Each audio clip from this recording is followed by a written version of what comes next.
साथियों नमस्कार। साथियों आज हम लोग जिस बात पर चर्चा करने वाले हैं, जिस मैपिंग पर हम लोग काम करने वाले हैं वो है नॉर्थन अमेरिका की। ठीक है, तो नॉर्थन अमेरिका को भी हम लोग ऊपर से एक ऑब्जर्व कर लेते हैं। यहाँ पर देखिएगा, सबसे पहले ये जो ऊपर आपको दिख रहा है ये बड़ा सा ग्रीनलैंड, एक्चुअल में ये नॉर्थन अमेरिका के कॉन्टिनेंट का ही हिस्सा है, लेकिन इस पर जो अधिकार है वो डेनमार्क का है। डेनमार्क, ठीक है।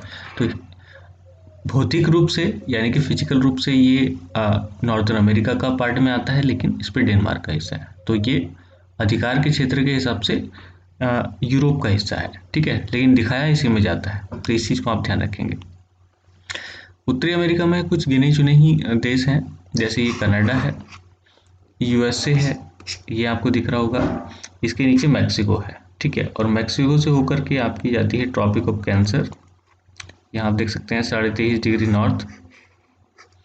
ये लगभग बीचों बीच से आती है, जैसे कर्क रेखा एक ट्रॉपिक ऑफ कैंसर ही अगर आप लोग देखें तो हमारे इंडिया के भी बीचों बीच से जाती है, और ट्रॉपिक ऑफ कैप्रिकॉर्न जिसे मकर रेखा बोलते हैं वो ऑस्ट्रेलिया के बीचों बीच से होकर के जाती है। इसके अलावा आप देखेंगे यहाँ पर बैफिन वे है, इसको खाड़ियों को जरूर याद कर लीजिएगा क्योंकि इनका कोई अलग से तरीका नहीं है रटने का। आर्कटिक क्वेश्चन तो ऊपर है ही, ये बैफिन वे हो गया, और ये हो गया लेब्राडोर सी। बैफिन वे से नीचे ही लेब्राडोर सी मिलेगा आपको, और इधर है हडसन की खाड़ी, हडसन बे। और जेम्स वे वैसे कोई इंपॉर्टेंट नहीं है, लेकिन फिर भी अगर देखना चाहें तो दे सकते हैं। हडसन बे, बैफिन बे, लेब्राडोर।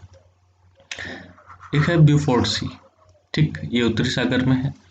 और ये देख रहे हैं आप, ये लाइन खींच रही है, ये वाली रेड लाइन, ये है आर्कटिक सर्किल, ठीक है, 66.5 डिग्री नॉर्थ। इसके ऊपर जो भी हिस्सा आपको दिख रहा है ये सब, ये एक्चुअल में पानी नहीं है, ये बर्फ है, ठीक है। इससे ऊपर सारी बर्फ ही बर्फ मिलती है, ये सागर भी सारे बर्फ के हैं, ये सारी चीज़ें। उसके बाद ये देखेंगे आप, ये जो क्षेत्र दिख रहा है ये है अलास्का। अलास्का पहले ये इधर दिख रहा होगा रसिया का हिस्सा होता था, लेकिन इसको अलास्का को अब किसके द्वारा, यूएसए के द्वारा, अब ये यूएसए का हिस्सा है, यूएसए ने इसको खरीद लिया है रसिया से, तो ये इसी का हिस्सा बन गया है। गल्फ ऑफ अलास्का यहीं पे दिख जाएगी आपको, और इससे ज़्यादा इम्पोर्टेंट है बेरिंग सी, ठीक है, बेरिंग सागर।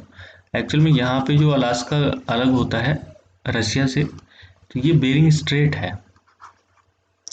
ठीक है, बेरिंग स्ट्रेट। तो बेरिंग स्ट्रेट को भी आपको ध्यान रखना है। ये कैलिफोर्निया है, नीचे दिख रहा होगा, ये लोअर कैलिफोर्निया है, वैसे कैलिफोर्निया ऊपर भी है, तो ये है गल्फ ऑफ कैलिफोर्निया, ठीक है, तो ये यहाँ पे आपको दिख जाएगा। मैक्सिको है ही, गल्फ ऑफ मैक्सिको इधर है।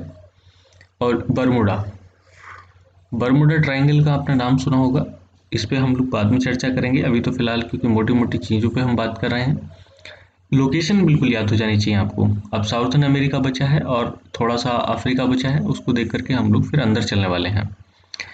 बरमूडा ट्रायंगल में आपने देखा हो कि यहाँ पर जाने के बाद पता नहीं चल पाता प्लेन्स का, कहाँ गए क्या हुआ, तो ये वही जगह है बरमूडा, और अंडर यूके है, देख सकते हैं। एक ऐसी देश है बहामास, बहामास को भी आपको ध्यान रखना है। ये सेंट्रल अमेरिका कही जाती है। इस सेंट्रल अमेरिका में बहुत छोटे छोटे देश हैं, जैसे ग्वाटेमाला ये हो गया, बेलिज इधर है, एल सल्वाडोर ये वाला है, और होंडुरास ये वाला है, निकारागुआ ये है, कोस्टारिका ये है, और ये है पनामा, ठीक है। तो पनामा लिंक करता है, पनामा से नहर भी निकाली गई है।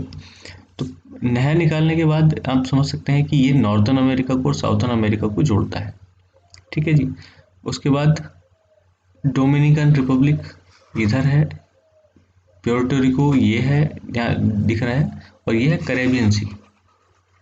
सीज को विशेष ध्यान रखें, क्योंकि देश पे ऐसी बात नहीं है, देश तो अगर एक बार नाम आपको याद, थोड़ा सा ये स्थिति नहीं भी क्लियर है तो भी चल जाएगा, लेकिन जो वाटर बॉडीज हैं और जो लैंड बॉडीज हैं उनको जरूर पता होना चाहिए। यहाँ पे फिर है त्रिनिदाद, जिसे बोलते हैं त्रिनिदाद एंड टोबैको, और इसके नीचे आ जाता है साउथर्न अमेरिका, ठीक। तो इस तरीके से इधर इसका जो सी है ये अटलांटिक ओशन है पूर्व साइड में, ये ईस्टर्न में, और पश्चिम में इसका पैसिफिक ओशन है, ठीक है, यह प्रशांत। तो यहाँ पे इसकी जो आउटलुक है वो इसी प्रकार से 5 ग्रेट लेक्स हैं, इनके नाम हम बाद में देखेंगे जब हम अंदर चलेंगे।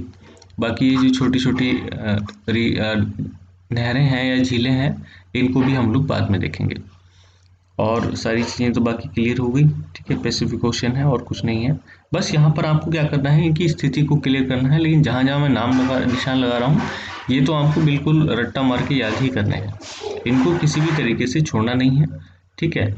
तो ये सारी चीज़ें आपको याद रखनी है। तो इसको करिएगा, अगला मैप मैं आपको अपलोड कर रहा हूँ आज की PDF के साथ ही, आप लोग उसको भी देखें और कल फिर हम उसको भी तैयार कर लेंगे। फिर हम अंदर चलते हैं एक एक देश में, ठीक है, और उसकी गहनता के साथ स्टडी करते हैं। जय हिंद।